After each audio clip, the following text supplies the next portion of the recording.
Test 5. You will hear a number of different recordings, and you will have to answer the questions based on what you hear.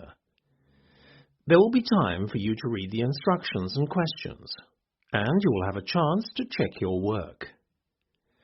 All the recordings will be played once only. The test is in 4 sections. At the end of the test, you will be given 10 minutes to transfer your answers to the answer sheet. Now turn to Section 1. Section 1. You will hear part of a conversation between a customer and the owner of an IT store. First, you have some time to look at questions 1 to 8.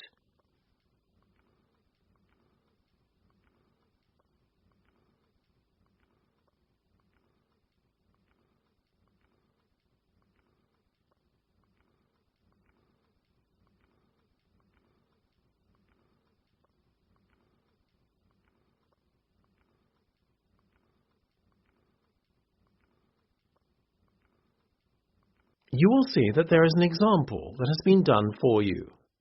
On this occasion only, the conversation relating to this will be played first. So, before we go any further, can we just confirm what's been agreed so far, as it's starting to get a little complicated? Certainly. Tell you what, why don't I start to make out the invoice? Should I address it to you personally, or is there a business name you'd like me to use? We trade under the name Ben and Di Enterprises. The invoice is being made out to Ben and Di Enterprises. So, you write Enterprises in the space provided. You should answer the questions as you listen, because you will not hear the recording a second time. Listen carefully and answer questions 1 to 8. So, before we go any further, can we just confirm what has been agreed so far, as it's starting to get a little complicated? Certainly. Tell you what, why don't I start to make out the invoice? Should I address it to you personally, or is there a business name you'd like me to use? We trade under the name Ben and Di Enterprises. Okay. Now, as you were talking to one of my sales reps to start with, I'm going to put him down as the contact on the invoice. That way, he'll get the commission on this sale, you see. His name was Rowan Laver, is that right? Rather peculiar name, but a lovely man. You almost got it. It's Rome, as in the city, and Laver, L-A-V-E-R. Your order number is 6589B521. You're paying in full, is that right? Yes. Okay. Today's the 4th of April, so we'll put a due date of the 10th on there. Now, do you remember your order details? Yes. First there was the filing cabinets. Of course, for a rate of £15 each. Didn't you order print paper as well? Yes, we're taking 20 glossy photo paper bundles. What's the unit price again? It works out at £20 per bundle and £400 in total. And Rome said we could do a deal on the software packages, isn't that right? Yes. Seeing as you bought 5 at once, we'll reduce the unit price to £100 from £120, leaving us with a total amount of £500. I needn't remind you that there is an additional fixed charge totalling £40 specifically for the software installation. Of course. So, getting to a total figure then, including sales tax, 16% VAT is added on. That gives us £1,160 by my reckoning. By VAT, do you mean sales tax? Isn't that 10%? It's 25% on some products and 10% on others. We work out an aggregate figure and apply it to all goods sold. In this case, it was 16%, as I've mentioned. Fair enough. Before listening to the rest of the conversation, you have some time to look at questions 9 to 10.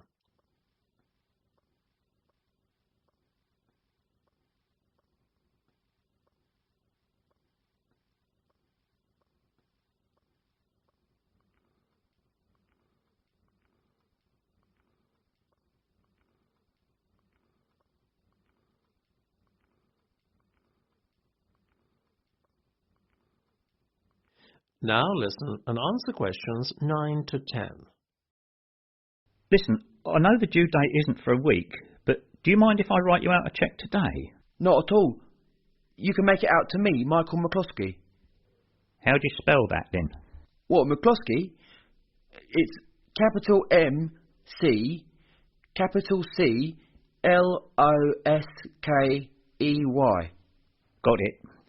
And how much should I make it out for in total? £1,500, please. £1,500? Yes, that's including my consultancy service fees. Oh, I almost forgot about that. Let me make a note here on the cheque. Includes consultancy fees.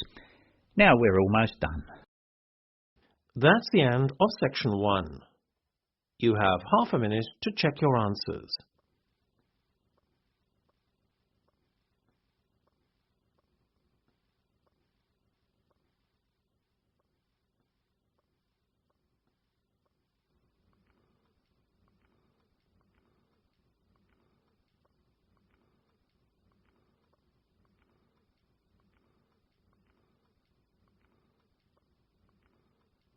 Now turn to section 2.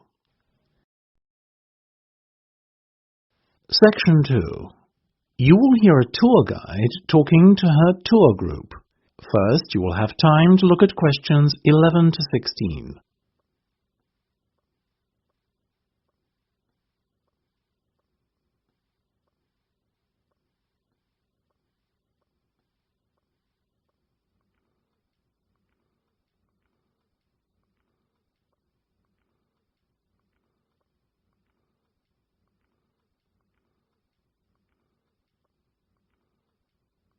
Now listen carefully and answer questions 11 to 16.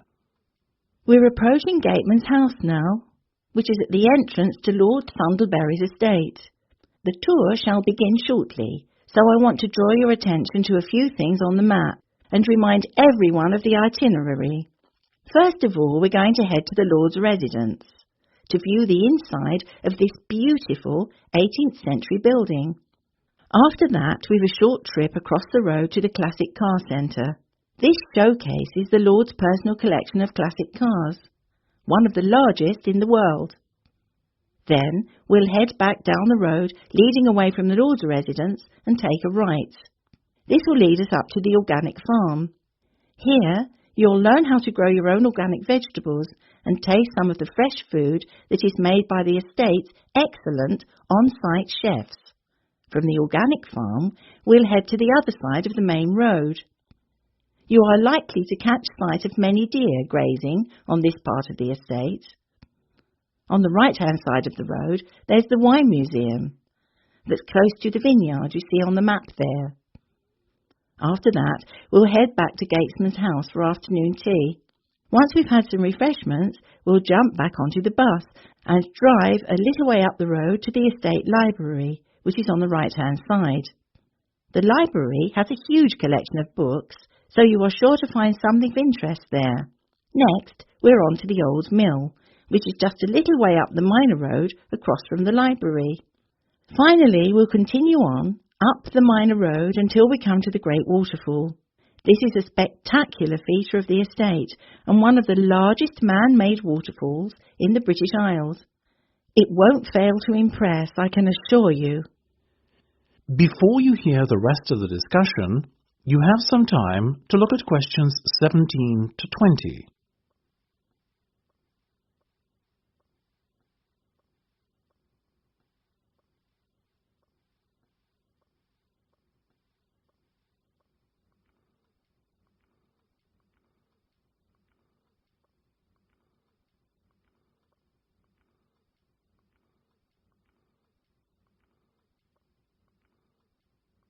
Now listen and answer questions 17 to 20.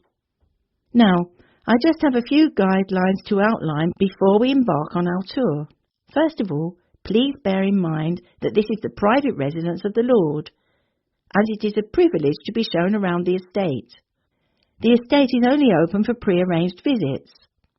I would ask all of you to be on the best possible conduct and keep noise levels down in consideration of the people who live and work here.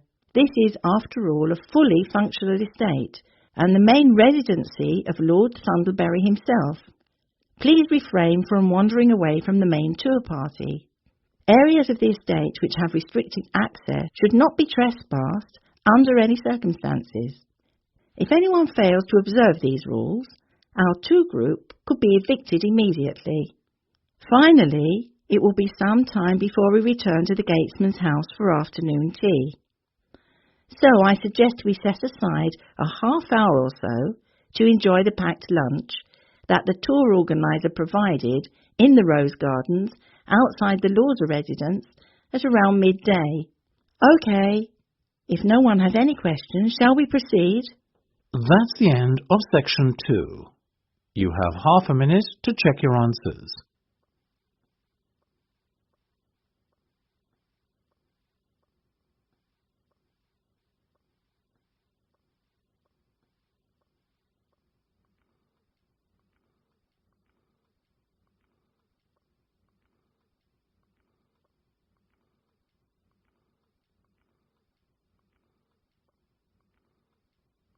Now turn to section 3.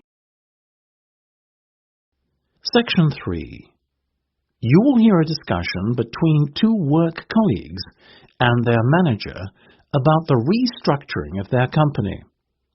First, you have some time to look at questions 21 to 25.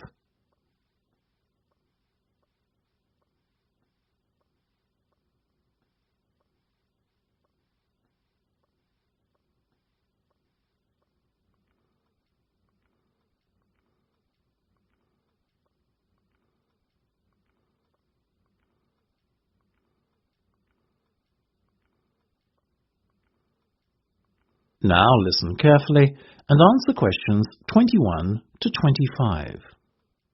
Come in, both of you. I believe you wanted to talk to me about something, is that right? Yes.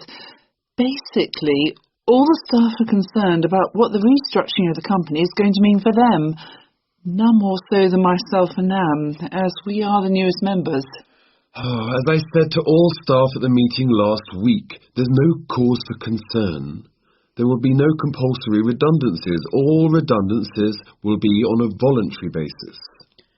Yes, we understand that, but to tell the truth, we just want a little reassurance that our jobs are safe. Look, Anne and Penny, the company isn't going to be short-sighted and let its bright young minds go. Besides, we've already met our target for the number of voluntary redundancies we want to secure. In fact, there's a waiting list.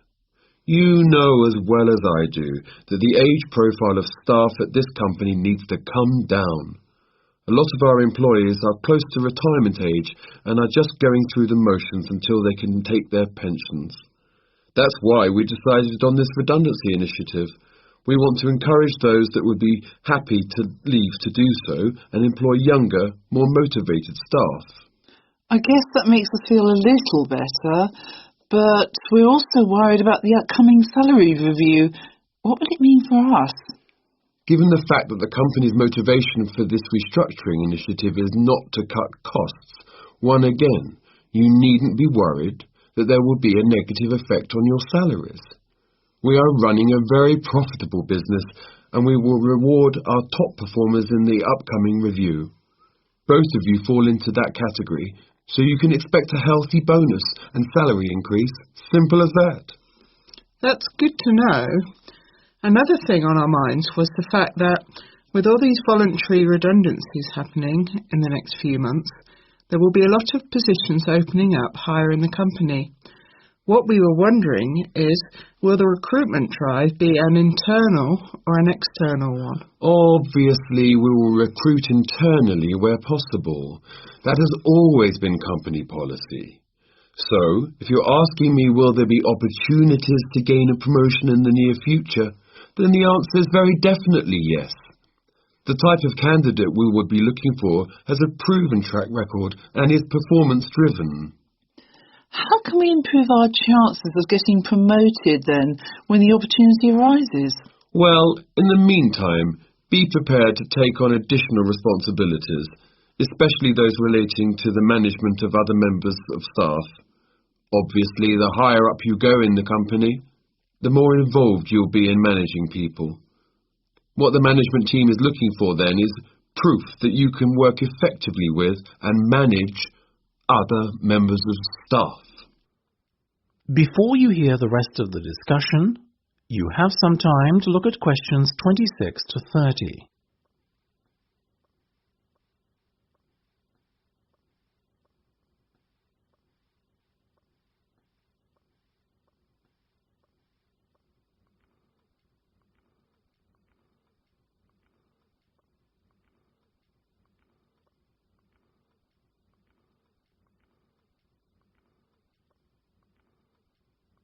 Now listen and answer questions 26 to 30.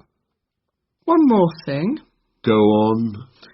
This project you've given us to manage, is it a test of our abilities? I guess you could say it is a test of sorts, but look at it more as a chance for you to prove yourselves. Actually, now that I have you both here in private, can we talk about that a bit? Of course. Okay, Penny, let's start with you. Has the timescale been agreed yet? Yes.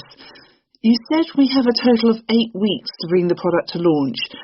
So we've decided to allocate 3 weeks at the beginning to product research and prototype testing. Very good. Then after that, we are going to spend a further 3 weeks formulating our marketing strategy and doing some research and testing on a sample of the target market itself to get some feedback. And presumably the last 2 weeks will be devoted to the launch? Exactly.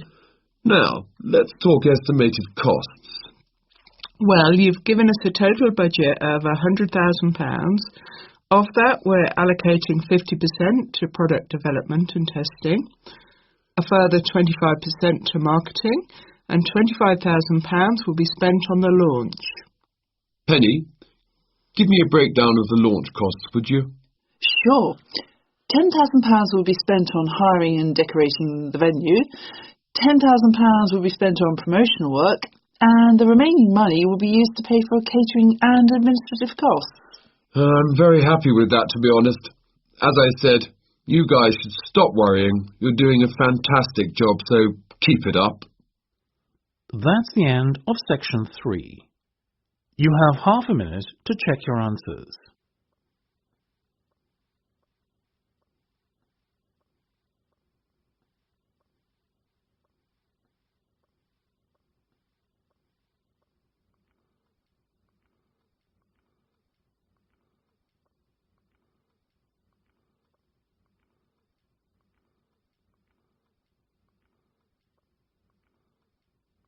Now turn to section 4. Section 4. You will hear part of a careers advice talk on working freelance. First, you have some time to look at questions 31 to 40.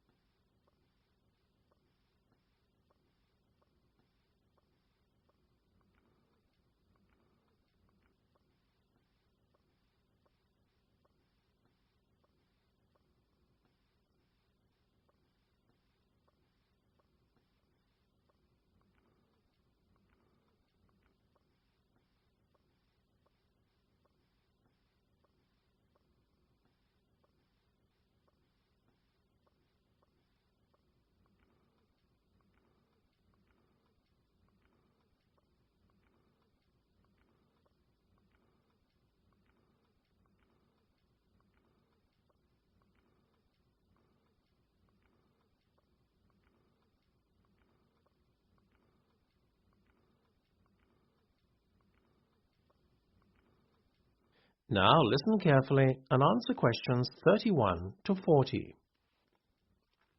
Working for an employer in a 9-to-5 job has long been the accepted norm.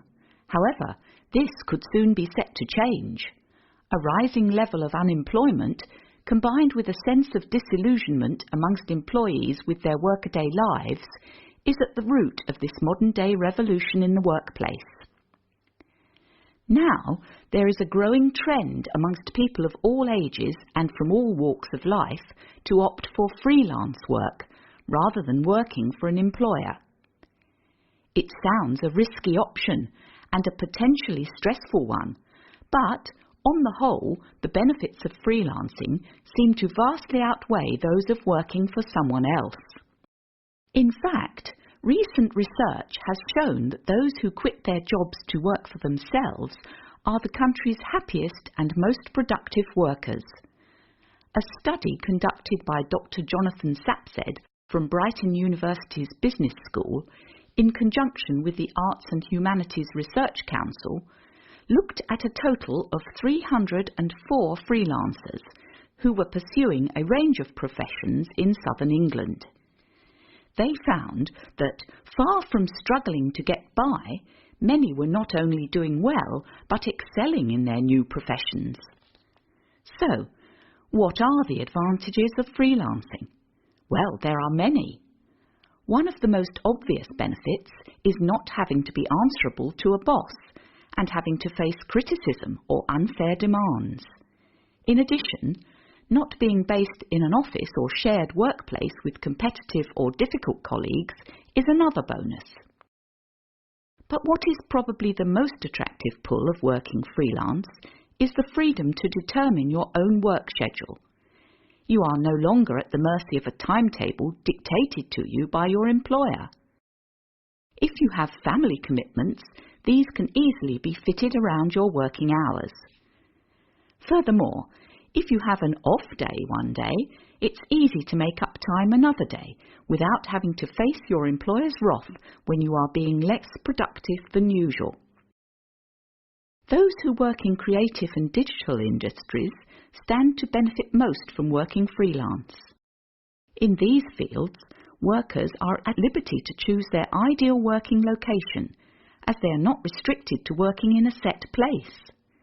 It really is an ideal lifestyle that many would aspire to if they were more aware of the options available to them.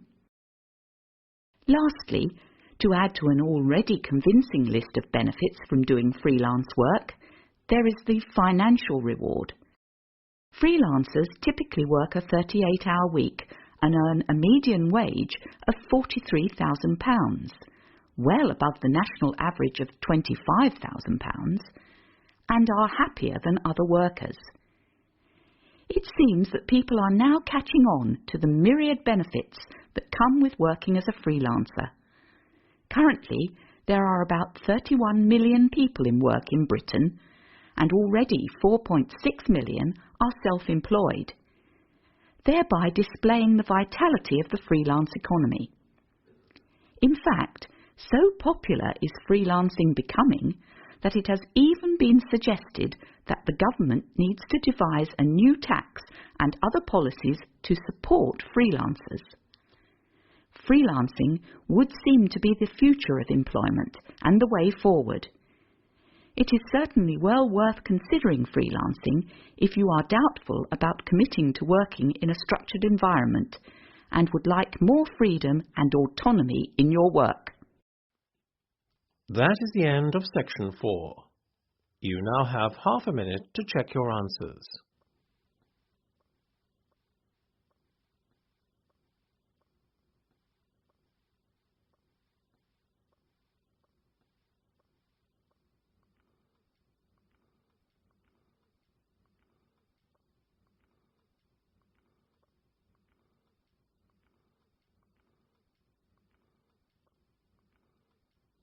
That is the end of the listening test. You now have 10 minutes to transfer your answers to the listening answer sheet.